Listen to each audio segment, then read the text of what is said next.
Hi, my name is Adam Whitmer. I'm the founder and host here at ComplianceCohort.com. This compliance clip is going to talk about critical versus non-critical fields on CTRs and SARs. So this is a BSA topic.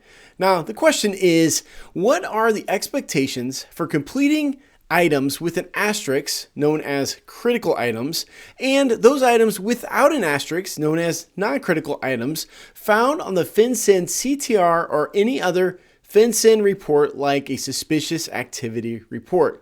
Now, the answer to this, of course, is going to come from a couple of different places. We can look at FinCEN's March 2012 guidance, which was FIN 2012-G002. We can also look at FinCEN CTR frequently asked question number 1, and we can also look at FinCEN's June 22, 2020 guidance. So they've talked about this in several places, and everything we're going to talk about here in this video come from all three of these places. Now, as far as the FIN 2012-G002, it says this. It says, for both critical and non-critical elements, financial institutions should complete those items for which they have relevant information, regardless of whether or not the individual items are deemed critical for technical filing purposes. So for non-critical items, you need to be providing the information if you have it. Now, critical items force us to provide that information. There's an asterisk there. It says we have to, and in fact, we have to affirmatively check a box to say we don't have the information if we don't have it. So sometimes people misunderstand the rules, and they misunderstand the fact that there's not an asterisk means that it is not required. Well, just because it is not critical doesn't mean it's not required. Critical means it must be there to file the form. Otherwise, you have to affirmatively check a box that says you don't have the information. But a non-critical field is required. It's just not required to submit because you may not have the data for one reason or another. Let me rephrase that another way.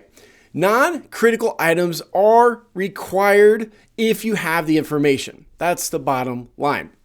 So they go on to explain this a little bit better than what I just did. They say this, they say, for critical items, financial institutions must either provide the requested information or affirmatively check the unknown box that is provided on the FinCEN CTR and FinCEN Suspicious Activity Report or any other FinCEN report. Now, for non-critical items, FinCEN does expect financial institutions to provide the most complete filing information available to the institution within each report consistent with existing regulatory expectations. Now, they say this information is going to be beneficial for law enforcement. That's why they are requiring the information if you have it. That said, they do say that you don't have any additional collection responsibilities or any additional burdens. It's just you're supposed to report information if you have it. So if you have the information, you're supposed to report it if it is a non-critical item. Also, if it is a critical item. So what they do say is you may leave non-critical fields blank. Those fields without an asterisk, you're allowed to leave blank if you do not have the information, but if you do, you need to provide it. These non-critical fields include things like an email address or a secondary phone number, or even the gender of somebody listed on a CTR or SAR. So if you have this information, you're supposed to provide it. One thing that's often not provided is the email address or website. Those are things that are required if you have it. So if it's in your system, make sure it's getting on your CTRs and your SARs. That is what's required. Now, to clarify this one other way, FinCEN released some guidance on June 22nd of 2020. And they say this. They say there are no optional fields on any BSA report. There are critical mandatory fields that filers must complete.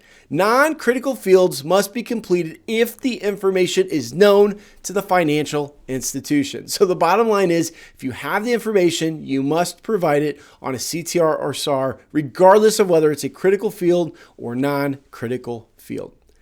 Now, that's all I have for you for this compliance clip. If you're new to the compliance cohort, check out our website at compliancecohort.com, where we have a free basic membership that's absolutely free. It has free training videos just like this, free articles and other resources. You get signed up for a weekly newsletter. We have some compliance tips that come out occasionally and a number of things. So be sure to check that out. If you're an existing member, you know you can find additional training programs in our store at compliancecohort.com/store. Thank you so much. Until the next time, I hope you have a great day.